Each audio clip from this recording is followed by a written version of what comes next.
What do you think the potential is for that kid, just based on what you've seen in I guess, really 5 games as a regular? He's got 1,000 yards. I mean, it's kid's just gifted. It's unbelievable. The sky's the limit for him too. I mean, he's a great kid, hard worker. He's smart. He can go a long way. Not only in football but in life. I think he'll be just fine. And football-wise, I think there's no doubt if he keeps going, he's got a chance to win the Heisman next year or the year after that. Why do you say in life? I just think he's a pretty mature kid. I think he's a hard worker, and I think things like that just I think hard work can carry you a long way in this world. And a kid that gifted but still works the way he does, I think that that can carry you a long way. The ESPN people actually noticed you running down the sideline. You ever done that before? I play with a lot of passion, but that was probably the most outburst I've ever had. I really wanted that 4th down, and we weren't going to go for it at first, so that kind of frustrated me. And then we kind of heard we got called back to go for it, and so I was really fired up. And it's kind of the moments like that is kind of it's on you. 4th and 6 and 7, you might run the ball, but you're probably going to throw it. You get down with 4th and 1, 4th and inches, you know what's about to happen. The defense knows what's about to happen, and for us to do that, that kind of set me off. So I was pretty excited about that. Did you lobby for it? Yeah, we all lobbied for it. The whole team wanted to go for it, and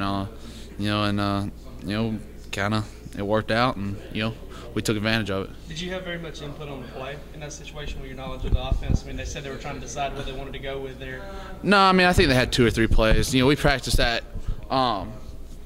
We practiced plays like that a long time, and most times they don't get caught up in games and things like that. And you practice short yardage and goal line a lot, and you don't have as many of those situations as you would think in a game. But when you practice as much and then you execute it that well, that kind of fired me up and fired the whole team up, and I think that was a big turning point for us. You mentioned last week you had a lot of family ties to Auburn. How good does that feel to end your career kind of with the last laugh after, especially the way it ended the year before? It definitely feels good, especially at home. Being on the road there twice was different, and I don't know why we did that, but it's some scheduling issue, I guess. And so finish it out at home, and with a big W and kind of a statement win, I couldn't picture a better way to kind of wrap up that series. Your mom was a cheerleader there? No, she was one of the recruiting girls down there. Oh, like a hostess? So yeah, like a hostess. So she did that down there when she went to college. What's her name? Patricia Andrews, or White there. Yeah. Patricia White.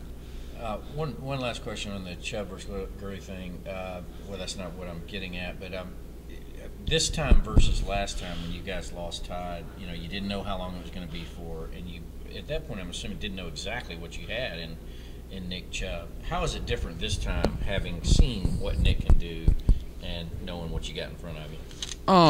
You hate losing Todd, and the kid gave his all for this university. And for him to go out like that is, kind of heartbreaking, to be honest with you. Kind of hate to see it.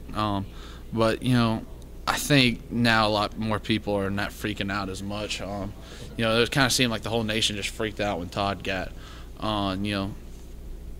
penalized or whatever. And, we all knew Chubb was very special. And, I think the whole country knows how good that kid is now. So, we're going to be all right. And, we're going to keep doing what we're doing.